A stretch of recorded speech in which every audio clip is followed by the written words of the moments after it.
Saludos oyentes del podcast Página 2. Les habla Mónica Palm. Me encuentro en compañía del doctor Bruno Hammerschlag, especialista en neumología, alergias respiratorias y medicina interna. Bienvenido, doctor. Buen día, Mónica. Gracias por la invitación. Doctor, esta semana usted advirtió que la cantidad de casos de COVID-19 en Panamá es mayor que nunca, que la probabilidad de hablar con alguien que está contagiado sin saberlo es realmente muy alta y que en el hospital Paitilla se acaba de llenar la última cama del cuarto piso, que es el que está reservado a los pacientes de COVID. Ayer se reportaron 2.028 casos positivos nuevos. Hace 5 meses, el 3 de julio de 2020, esa cantidad era de 758, es decir, 1.270 casos menos que los reportados el día de ayer. Doctor, ¿en qué momento de la pandemia estamos? ¿Podemos considerar ya que estamos en la segunda ola? Mónica, eso es una excelente pregunta. En realidad es obvio que tenemos un aumento sostenido de los casos desde hace unas cuantas semanas. En todos los hospitales, tanto públicos como privados, hay un aumento de los casos. Y sin duda estamos en medio de una ola que ha sido la mayor desde la historia de la pandemia para nosotros. Nunca hemos tenido tantos casos y nunca hemos tenido la situación en la que estamos actualmente, en la que siguen entrando o intentando entrar a los hospitales más pacientes de los que somos capaces de absorber. Todos los hospitales privados hemos estado en una situación en un momento dado que afortunadamente logramos resolver con rapidez de diferentes formas, en la que hemos tenido que rechazar pacientes porque no podemos absorberlos. Esto no había pasado en los meses precedentes. Así que indudablemente que estamos en una ola mayor que nunca. Doctor, le ha tocado atender muchos pacientes de COVID. ¿Qué ha observado usted en las salas? ¿Cómo es ese cuadro para el paciente? Por favor, descríbalo. Tiene enormes variaciones. Como sabemos, hay personas que ni siquiera se dan cuenta de que tienen COVID. Estas personas son las que pueden tener más riesgo, y lo tienen, de diseminar la infección a otros. Pero esto está de acuerdo a los países y de acuerdo a los estudios que hacemos entre 20 y 40% de la población infectada. A partir de allí, el 60% de la población infectada por COVID va a tener alguna manifestación. Y lo que estamos viendo es exactamente lo que está descrito.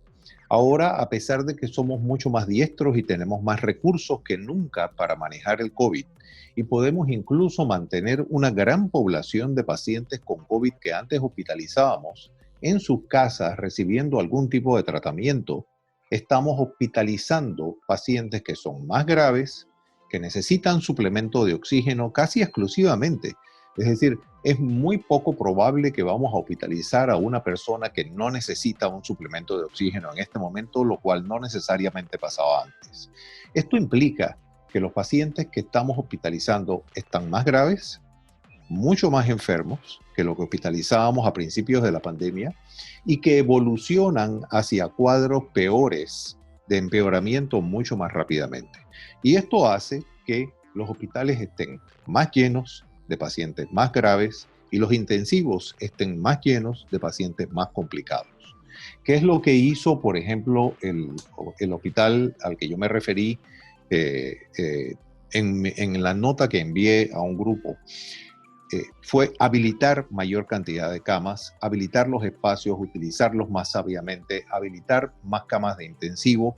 Pero hay un momento en el que no solo depende del número de camas, sino del personal que tienes disponible, suficientemente entrenado y sano para poder atenderlos.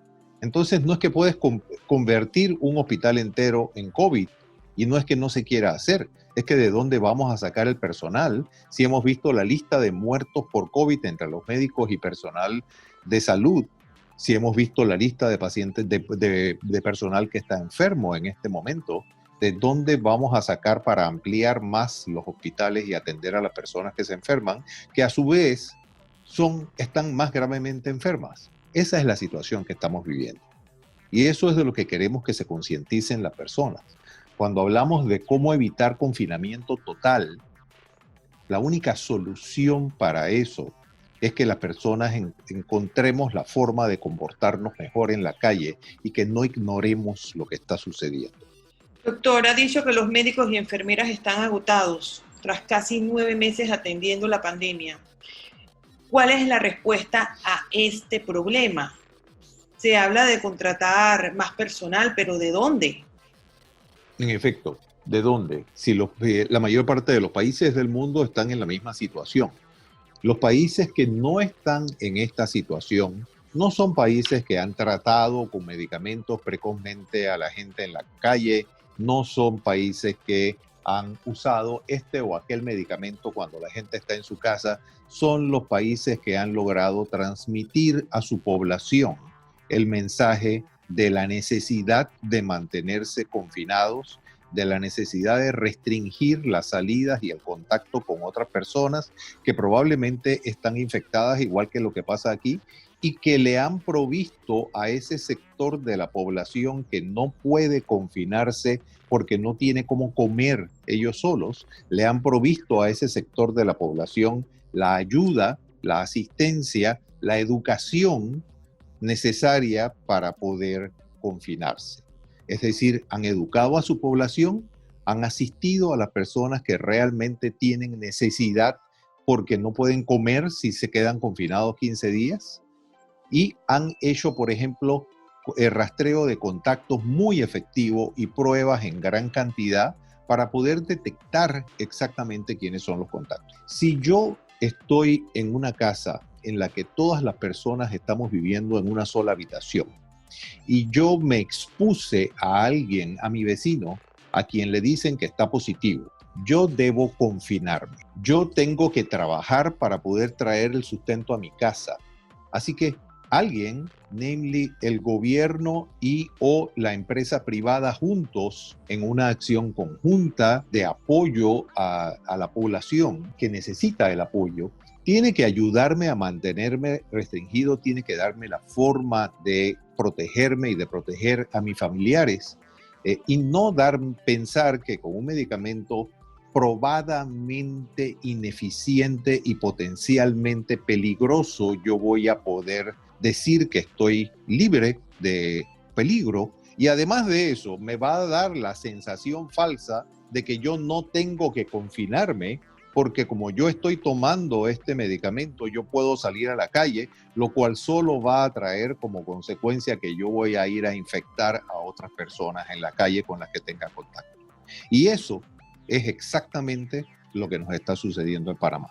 Doctor, ¿cuántos neumólogos hay en el país? La respuesta correcta es no lo sé con seguridad. ¿Okay? Somos unas cuantas decenas, somos pocos realmente para todo el país. Doctor, ¿cómo es el día a día de un neumólogo en pandemia? Por favor, descríbalo. Muy intenso, empieza muy temprano, acaba a una hora no predecible. Yo en este momento tengo 5% del espacio físico de mi clínica habilitado para atender pacientes físicamente solo y que antes y después de cada uno de estos pacientes se necesita un tiempo para poder habilitar el área nuevamente. La mayor parte de mis consultas son actualmente virtuales y luego me desplazo al hospital donde atiendo pacientes en el piso de COVID, en el intensivo de COVID y en ocasiones fuera del área de COVID, otros pacientes y contesto consultas en el hospital también de otros pacientes. Esto implica un proceso en el que literalmente prepararme para ir de una a otra área o de entre uno y otro paciente implica a veces un tiempo mucho más prolongado que el que me toma atender al paciente per se. Nosotros tenemos que desinfectarnos, revestirnos como si fuéramos a la luna. Cuando nos vestimos por capas, nos desvestimos por capas y una persona nos está fumigando cada vez que sale una capa o que entra una nueva capa hasta que estamos listos para poder entrar a ver al paciente con COVID. Atendemos al paciente con COVID, lo examinamos minuciosamente, vemos todos los parámetros. Después de eso tenemos una impresión de lo que está pasando y de lo que tenemos que hacer. Salimos, nos vuelven a desinfectar por capas hasta que quedamos en una capa última que está limpia y de esa forma entonces podemos hablar con el personal de enfermería, hacer notas en el expediente, pedir que se haga esto o aquello y luego proceder nuevamente de la misma forma para atender al siguiente paciente. Porque si no, estaríamos nosotros siendo un foco de contagio entre uno y otro paciente. Así que yo empiezo con las áreas no COVID y de allí entro al área COVID donde dejo mi celular afuera, estoy sin contacto con el resto del mundo y me paso algunas horas allí atendiendo a esos pacientes. Luego pasa nuevamente el proceso de desinfección y salgo para entonces usualmente venir a la clínica y poder atender algunas consultas virtuales que están aquí e incluso en algunos otros países. Qué duro, doctor. Se dice bueno, que... ha sido un proceso de aprendizaje intenso y por un lado excitante, por supuesto, porque todo aprendizaje a marcha forzada no deja de ser interesante. Así que hay que aprender en una situación como esta a ver las cosas positivas para poder mantener una actitud positiva que es la que nuestros pacientes necesitan. Pero sin duda es difícil. Se calcula que por cada positivo hay 10 posibles contactos. La cuarentena para estos contactos todavía debe ser de 14 días o ese periodo ha bajado. Este periodo puede bajar de acuerdo a el número de pruebas que se puede hacer a los contactos. Y esto probablemente es importante señalarlo. Uno, este número es un número teórico que puede variar de acuerdo a la cantidad de personas enfermas en cada país. Por ejemplo, la Organización Panamericana de la Salud calculó que para Brasil había 21 contactos enfermos o 21 personas enfermas por cada caso demostradamente positivo. Así que de acuerdo a la cantidad de personas enfermas en un momento dado, en una población, en un país, en una ciudad, va a ser el número de personas potencialmente positivas. Así que usted está mencionando 10, pero eso es potencialmente aplicable para alguna ciudad y es posible que en otra sea 15, 20 o 25, dependiendo del número de casos en un momento dado. Esos números son variables, de acuerdo al momento de la pandemia y al país. Por otra parte, si nosotros hacemos pruebas seriadas en una persona, ¿okay? Por ejemplo, ayer salió en una revista de mucho prestigio de ciencia llamada Nature, un artículo que decía cuándo el PCR, la prueba que es el estándar de oro para diagnóstico, puede ser negativo, cuándo puede ser un falso negativo. Y por ejemplo, ¿cuándo tiene más probabilidades? Es un artículo escrito por la doctora Dugangen en el Massachusetts General Hospital, que es el hospital escuela madre de Harvard Medical School. Y Katia dice que ellos hicieron un estudio en personas que estaban infectados, pero que tenían un PCR original negativo. Y lo que demostraron fue que si alguien hacía el PCR un día después de haberse contagiado solamente, o lo hacía más de 7 días después de haber empezado con los síntomas, las probabilidades eran menores de que el PCR fuera positivo, a pesar de que la persona estuviera infectada. Así que lo que eso nos trae como consecuencia es que debemos probablemente hacer más de un test a los contactos para poder demostrar con claridad si esa persona está negativa. Porque no hay nada peor que darle a una persona la sensación de falsa seguridad cuando sí está infectado. Tú le haces una prueba inicial y dice, afortunadamente estoy negativo. Y ya, es como si la persona sintiera que, bueno, es que yo en realidad sí puedo salir, están siendo demasiado estrictos, pero yo tengo una prueba negativa. Entonces hay que explicarle a las personas esto. Y la única forma de hacerlo es educar a la población y explicarles esto de forma sencilla. Los científicos hemos pecado a través de la historia de hablar un lenguaje que no nos comunica con la persona que no es una persona de ciencia. Hay que tratar de explicar estas cosas de forma sencilla para que las personas puedan entender la importancia de lo que nosotros sabemos que pasa, pero que ellos no tienen por qué saber. Doctor, ayer en una reunión de la Comisión de Presupuesto de la Asamblea, el ministro Luis Sucre lamentó el poco apoyo de la población. Decía el ministro que la gente parece que no entiende la gravedad del asunto y que todo es una burla. Si usted fuera ministro de Salud, ¿qué medidas adoptaría? Esto es una pregunta complicada porque yo creo que hay que estar en la posición de una persona para opinar con precisión, porque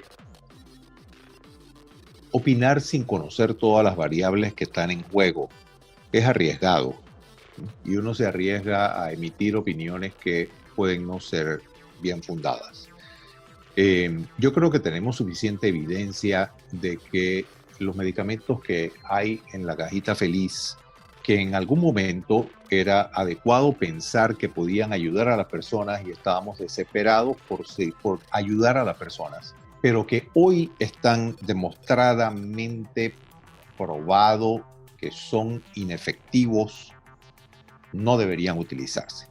Y no deberían utilizarse no solo porque no son efectivos, no solo porque a algunas personas les van a producir daño dados en forma no vigilada, que es lo que se está haciendo, sino porque, y esta para mí en este momento de la pandemia, ya a 11 meses, es lo peor de todo, le dan a las personas la falsa idea de que ya están protegidas con lo que están haciendo, y estas personas van a salir a la calle a diseminar la infección. ¿Cuáles son esos medicamentos, doctor? Son la hidroxicloroquina y la ivermectina. Tenemos estudios muy bien documentados, muy bien llevados. Se ha gastado demasiado dinero, tiempo y esfuerzo de los científicos para demostrar que estos productos no funcionan ni para prevenir, ni para evitar que la persona que tuvo el contacto pueda desarrollar la infección, ni para tratar los casos leves, ni para tratar los casos moderados, ni los severos. Y que en los casos moderados y severos, al contrario, puede poner en mayor peligro de arritmias cardíacas potencialmente mortales a las personas. Doctor, ¿y usted qué opina de tomar la combinación esta de zinc y vitamina D y vitamina C? Hay algunos estudios pequeños, varios de ellos hechos en animales, que sugieren que la vitamina D y la vitamina C podrían influir en disminuir la severidad o en disminuir el riesgo de adquirir la infección. Esto no ha sido documentado en estudios suficientemente grandes, pero si lo ponemos de otra forma, como, por ejemplo, toda la población está de alguna manera más confinada ahora en sus casas y pasamos más tiempo bajo techo que en circunstancias normales, lo cual hace que no tengamos la misma exposición solar que antes. Yo no tengo absolutamente nada en contra de que una persona tome vitamina D y vitamina C, que es una vitamina esencial. Sin embargo, el problema no está en darlas. El problema es que no se explica adecuadamente, que uno no está ni adecuadamente protegido por tomarlas de no infectarse, ni vamos a tratar la infección de esa forma. Así que una cosa es tomarlas, y otra cosa es sentir que yo estoy protegido al hacerlo y entonces exponerme más de lo que debería hacerlo. Doctor, ¿usted cree que sería apropiado restringir en este momento la movilidad de la población? Yo creo que el confinamiento selectivo de los contactos es esencial. Creo que el aislamiento voluntario dirigido a través de educación a las personas es esencial. Y que si nosotros hacemos estas dos cosas, un rastreo de contacto efectivo aumentando el número de pruebas que hacemos, permitiéndole a las personas la forma de confinarse a aquellos que no tienen los medios propios para hacerlo, vamos a lograr lo que necesitamos, que es el aislamiento selectivo de las personas que pueden tener riesgo de contagiar a otros. Y que esa es la forma de evitar el confinamiento total. Y que si nos enfocamos en eso como una política de salud, podemos lograr que las personas no tener que confinar a una población. Doctor, el otro año ya vendría la vacuna a Panamá. ¿Qué porcentaje de la población se debe vacunar para que se considere que estamos inmunizados? Esa es una buena pregunta. Y yo empiezo por la primera afirmación. La vacuna no es una realidad hasta que no esté puesta en el brazo de una persona. Y yo creo que esto es necesario explicarlo porque tengo la impresión, Mónica, de que el hecho de que las personas esperan la vacuna como si fuera el regalo de los Reyes Magos, como bien salió una caricatura ayer en la que en los Reyes Magos tiene cada uno el logo de una de las 3 farmacéuticas que está ya por sacar una vacuna. Si las personas piensan que la vacuna va a venir así como vienen los Reyes Magos en un camello y que el 6 de enero vamos a tener vacunas aquí, se van a empezar a comportar pensando ya viene la vacuna. Y eso no es una realidad. No todas las personas van a tener indicación de vacunarse con la misma vacuna. Afortunadamente, una de las cosas grandiosas de la producción de esta vacuna que la pandemia ha traído es que vamos a tener múltiples vacunas, porque no todas las personas van a ser candidatos para la misma vacuna. Las personas que están inmunocomprometidas pueden ser favorecidas por un tipo de vacuna en particular. No tenemos estudios en niños todavía para poder vacunarlos y hay que entender que los niños son igualmente contagiosos que un adulto o que una persona mayor. Todavía no tenemos vacunas para embarazadas, no vamos a tenerlas pronto. Es posible que algunas vacunas funcionen mejor en población senil y otras en población no senil. Así que no significa que la vacuna es una sola cosa como estamos acostumbrados a pensar en la vacuna de influenza o en la vacuna de sarampión o de paperas, que es una sola cosa. Esto no es así. La vacuna no es una vacuna, son muchas vacunas y por eso dependemos de muchas, porque va a haber diferentes indicaciones para ellas. Entonces, lo importante es explicarle a la población que hay un trabajo que hacer de todos nosotros para poder frenar la pandemia antes de que lleguen las vacunas. Ahora voy a tu pregunta, ¿qué porcentaje de la población se necesita para que esté vacunada, para estar protegidos suficientemente?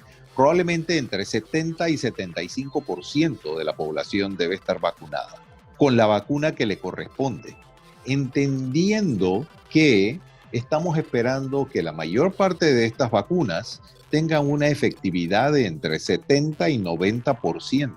¿Eso en español qué significa? Efectividad de entre 70 y 90%.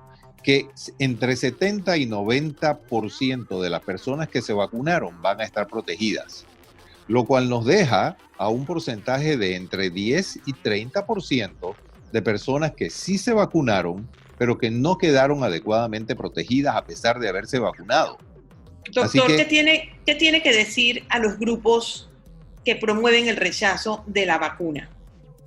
Que lean, que se informen adecuadamente, que tenemos un problema en explicarles. Ahora, es posible que haya un problema en explicarles, pero esto es un poco más complejo, porque hay personas que son decididamente, por múltiples motivos, inmunes a la evidencia, y que por más que tú se las muestres, no la van a aceptar y la van a rechazar.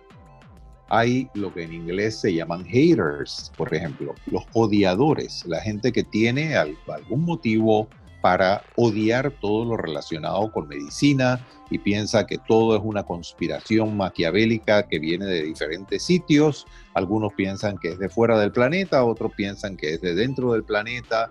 Por más que tú le muestres imágenes de la luna desde vista por los astronautas, a una persona sigue pensando que la Tierra es plana y lo defiende.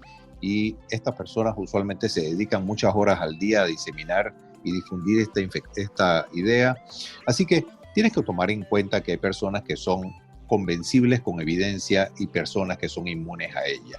Doctor, sabemos que usted es una persona muy ocupada, así que le agradecemos el tiempo que nos ha dedicado.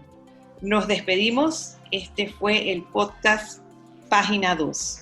Saludos. Saludos, Mónica. Muchas gracias por la invitación. Esta es una producción de la Unidad de Contenido Digital de la Prensa. Conducción, Mónica Palm. Grabación y edición, Paola Jin.